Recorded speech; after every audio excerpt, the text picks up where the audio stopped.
Hey guys, Bird Yu-Gi-Oh here, coming at you today with a budget Pendulum Endymion deck. Now, I did make it budget, but this is more of a meta deck, so it's more high budget, I guess you could say, because it is extremely good. And actually, so today I'm going to actually show you a side deck as well. So main, extra, and side deck all coming today on this profile. This is, again, an extremely good deck. So I hesitate in calling it even a budget deck, but it is definitely still budget. I have some budget options in here. But yeah, without further ado, let's get right into this one. Starting off with basically the best Endymion card, Servant. I'm not going to go over all of these too in depth, but basically you're going to be putting this in scale, and then each time a spell card is activated, you place a counter on it, and then you can remove 3 spell counters, special summon this card, and a card from your deck that you could place a spell counter on. Special summon both those and put a counter on each. Absolutely amazing. It's a free access to actually Endymion, the Mighty Master of Magic. He is absolutely amazing. He has a few really good effects. I'll just go over his monster effect. Basically, when a spell, trap, or effect is activated, you can just return one card you control that has a spell counter on it, and you negate the activation and destroy it. And then you can place the same number of spell counters on this card that card had. And then while this card has a spell counter, your opponent cannot target it with card effects, and it cannot be destroyed by card effects. So really, really good. And then when this card is destroyed by battle, you can add a normal spell from your deck to your hand. So just absolutely amazing. This is your main boss monster that you kind of want to get out if possible. He's a level 7 as well, so fairly easy to pendulum summon too. And then we also play 3 Reflection. Reflection is another level 7. So already you can see you can do some easy rank 7s with this deck. But this guy, it's pendulum scale effect. When a spell card is activated, you place a counter on it, just like all of the Endymion cards. And then this one you can remove 3 counters and special summon this card from your pendulum zone and a monster from your hand that you can place a spell counter on. So that's very, very good. And if this card is special summoned, you can target a card your opponent controls and one card you control with a spell counter, and return that opponent's card to the hand. And then actually, you return both cards to the hand. Very, very good card. And then 3 Magister of Endymion. He's another one. Gain spell counters, and then you remove 3. And then you can special summon this card from the Pendulum Zone and a face-up monster in your extra deck. But then also, he's got a quick effect on the field. You can remove, during your opponent's turn, you can remove 3 counters, special summon 1 monster from your deck that you can place a spell counter on. So that effect comes up quite a bit. Now there's actually 3 reasons that we're playing 3 of all these. First, they're all very, very good in their own ways. Secondly, these are the only like actual pendulum scales that you can have in your scale and be able to pendulum summon. You'll see what I mean when we get to our other engine that we play. But these are the only usable scales, basically. So I felt maxing out on all of them allows you to pendulum summon still, which this deck does not, live and die by the pendulum summon. But having these cards at 3 especially will help you out with that. And then the third reason we also play these all at 3 is because we play Pot of Desires. It's an amazing draw card, especially for a deck like this. So why not max out these on 3 and play Pot of Desires? So that's the reasoning there. But again, they are just very good anyway. And then the other engine that we are playing is the Mythical Beast engine. So 3 Master Cerberus, 3 Jackal King. This is kind of so you can place counters on Jackal King, so he kind of goes in perfectly with all of these cards. The only problem with Master Cerberus is he's at 8, so you're not ever going to be able to pendulum summon him out. But you will be able to special summon him off of their effects, basically. So if you don't have another card in your pendulum scale, you can activate him, destroy this card, and then you can then you'll add Jackal King to your hand. So then he'll be in the extra deck. And then you can activate Jackal King, destroy him, and then special summon Master Cerberus from your extra deck. So they work perfectly, and that's a way of getting Jackal King to the extra deck, so then you can pendulum summon him out. It's a way of getting a spellcaster on board super, super easily without using, a normal summon or anything. So this is just absolutely amazing. Then Jackal King, it gains a spell counter, or 2 spell counters each time a spell card is activated. And then when an opponent's monster activates a monster effect, you can remove 2 spell counters from your field, negate the activation, and destroy it. So he is very, very good as well. And then we're also playing Basilisk. You're mostly going to be using in the scale. You can just destroy this card if you have no other card in your Pendulum Zone. Shuffle 1 Pendulum spellcaster monster from your extra deck to the main deck, and then draw a card. So he's, some draw power if you need it. Garuda, you're going to destroy him, and then you can target one other spell and trap on the field and destroy it. So that comes up. And then Jackal is another pretty good one. I find that I mostly am using it for its monster effect. It's a level 1, so it's easy to, normal summon out if you need to, or if you can. Each time a spell card is activated, you place a counter, and you can remove 3 spell counters, tribute this card, and then special summon 1 Mythical Beast from your deck. So that's an easy way of getting to Jackal King or your Master Cerberus just easily with this one card. So very, very good. And that's it for our Pendulum engines. And then just another card that we're playing is 3 Mist Valley Apex Avian. Very good, just easy negate. Again, it's a level 7. That'll come up when I show you the extra deck. But also, it's just, if you get this out, you're getting a negate. Basically, once per chain, when a card or effect is activated, you target him, and then return that target to the hand. And then if you do, you'll negate the activation and destroy whatever effect your opponent's trying to do. So very, very good. High attack. I just felt this needed a little bit more, just something that you just instantly get, advantage out of as soon as you pendulum summon. So I really like it. Try it out. You might too. And then we also are playing 2 Spellbook Magician of Prophecy. When it's normal summoned, you just add a Spellbook spell from your deck to your hand. Very, very good. You'll see why. And that's it for the monsters. And then the spells, basically to search off of Magician of Prophecy, we got 2 Spellbook of Secrets. This is then going to be searching you. You can add 1 Spellbook card from your deck to your hand. So it could even search out Spellbook Magician. And then we also play 1 Spellbook of Knowledge. I just hate seeing this card. So you could play that too. Obviously, we are playing, I already mentioned it, Pot of Desires. So you might want to play that too. I still like it at 1, regardless. But this whole engine, the Spellbook engine, just gets you spell counters. And that's basically what this deck wants to do. So very, very good. It's probably the best draw engine in the game of Yu-Gi-Oh! As far as like an engine goes. So yeah, definitely play it again. Potentially even play this at 2 if you're worried about banishing that. But I haven't had too much issue with it, so that's up to you. And then there's our 3 Pot of Desires. Should be fairly obvious at this point. You want to get spell counters and you want cards in your hand. This card does both. Absolutely amazing. And then just 1 upstart, we're playing a 40 card deck. So again, just a free spell counter out of that card. And then we are also playing 3 Spell Power Mastery.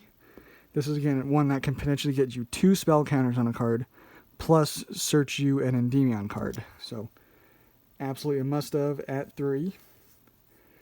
And then since we're playing so many Mythical Beasts, I'm going with 3 Mythical Institution, because this card it's a continuous. And then each time a face-up Mythical Beast is destroyed by battle or card effect, so they usually destroy themselves. You can place 2 spell counters on this card, and then you can remove any number of spell counters from your whole field, and then add a monster from your hand.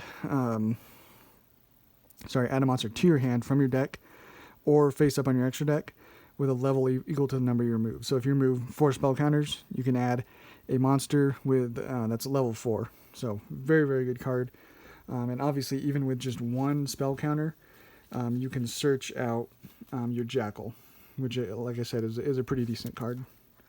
So really, really like that one. Again, it's just ways of using spell counters and gaining spell counters. And then we play 1 Magical Citadel. It's a field spell.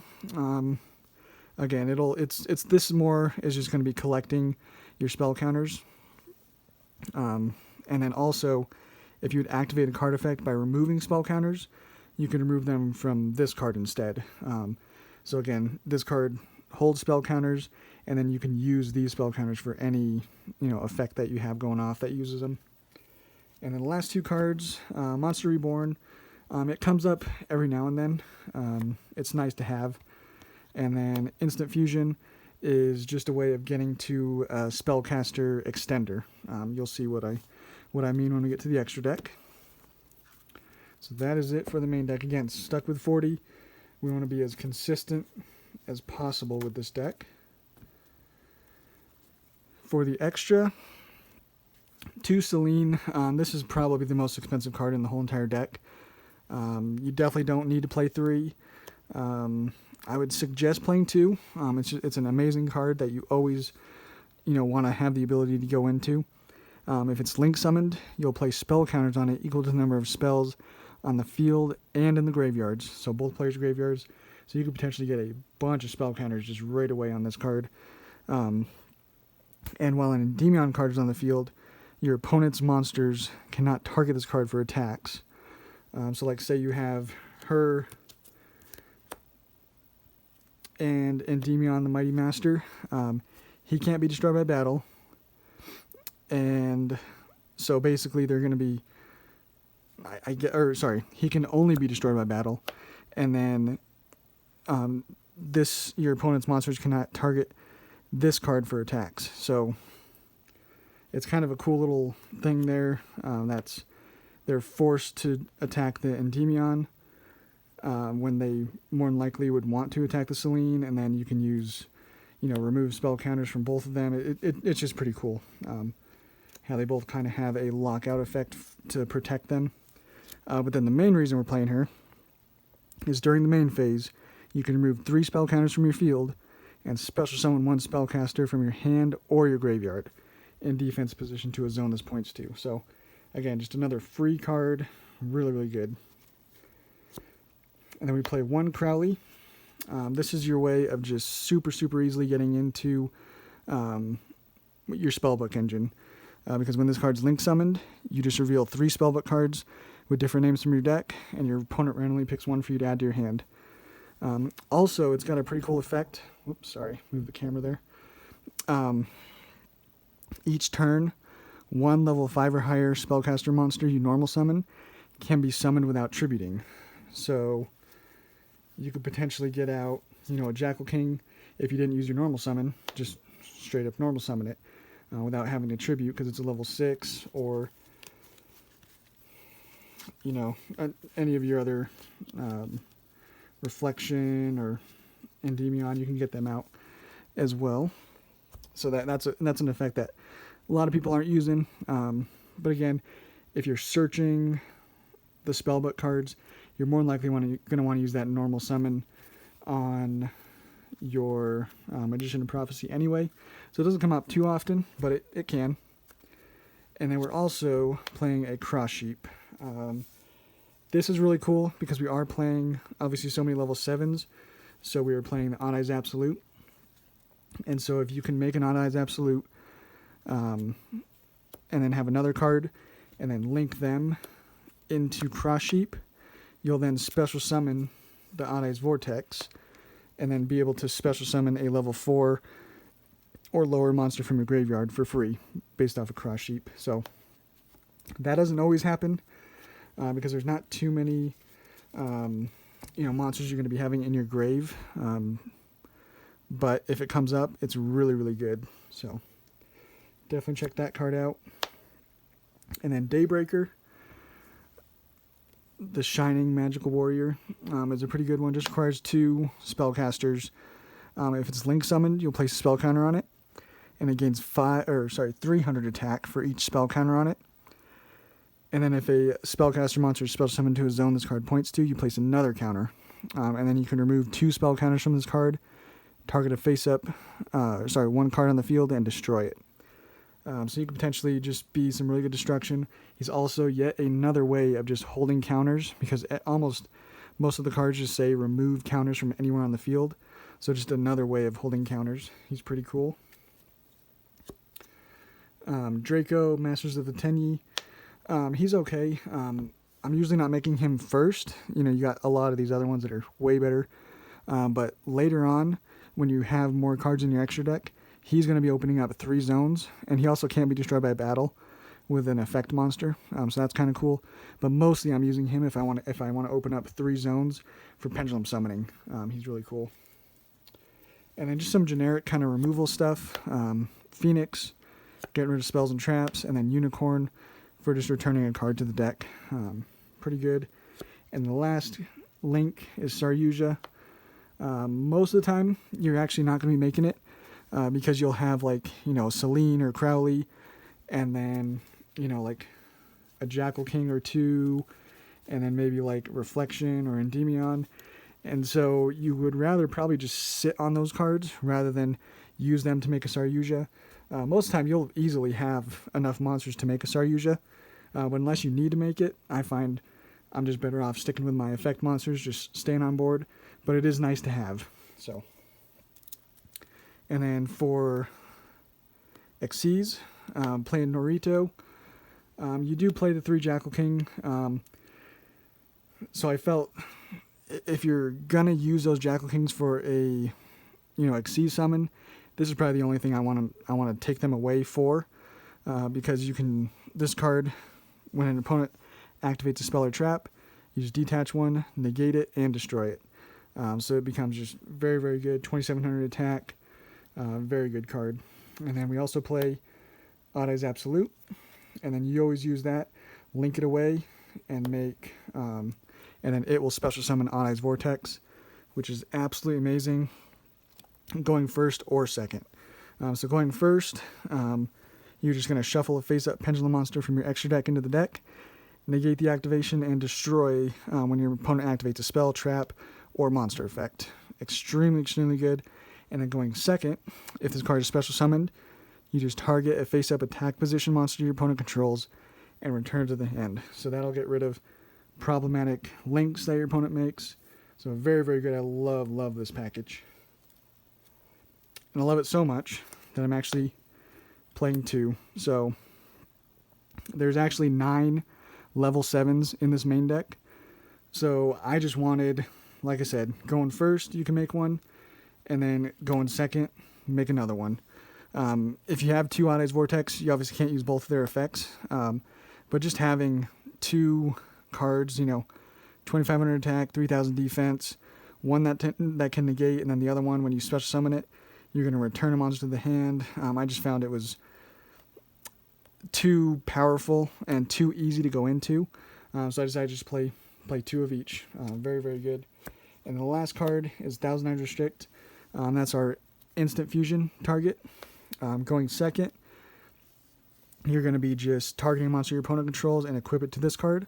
So that just gets rid of a problem card right there.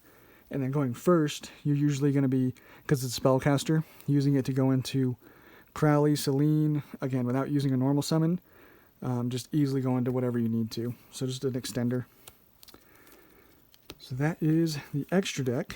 And then, like I said, I will showcase side deck as well. When as budgeted as I felt comfortable, there is one card in here that is a little more expensive. I'll give you some options for it. But starting off with a must in Pendulums is Denko Sekka. Super cheap, I think it's like $1. But while you control no set spell and traps, you just normal summon this, and then neither player can set spells and traps or activate spell and trap cards that are set on the field. So if your opponent set 5 and passes it to you, as long as you get the summon off, as long as they don't negate the summon, you're home free. You normal summon it, they're not going to be activating any of their spell and traps. So very, very good for those trap heavy decks. And then playing 3 Lava Golem. This is basically your cheap version of Sphere mode, because you just special summon this from your hand to your opponent's field by tributing 2 monsters they control. So they really can't do anything about it. You just flat out give them this and remove 2 monsters from their field. Really good. And then the hand trap that I chose to play is Droll and Lockbird. That's the one I was talking about. That's more expensive, obviously. You could play Effect Veiler, but I just wanted a Spellcaster, and this effect is just really good. It seems like whenever I activate it, it just hurts my opponent really bad. But again, if you want a more budget option, go with Effect Veiler. Again, it's another Spellcaster that you could still use if need be, as like a normal summon. So playing that, and then Pankratops is really nice for going second. That's honestly your siding for going second. Pankratops, just a free monster on board to just get rid of any problem card. Mind Control, it's just another card that you can just play and just force out a negate. If they don't negate it, you're getting a free monster on your board that you can then link away, do whatever you need to. So absolutely amazing card. And then for more of those spells and trap heavy decks, 3 Cosmic Cyclone, I felt it was very important. And then 1 Red Reboot. Again, for those trap heavy decks, just shut off all their traps for the turn, set up your board, break their board, set up your board, and you should be home free. So that is the deck, guys. Again, it's a budget version. You could definitely play some more of the pricier cards, especially like in the extra deck. You could play like IP Masquerena, whatever you want there.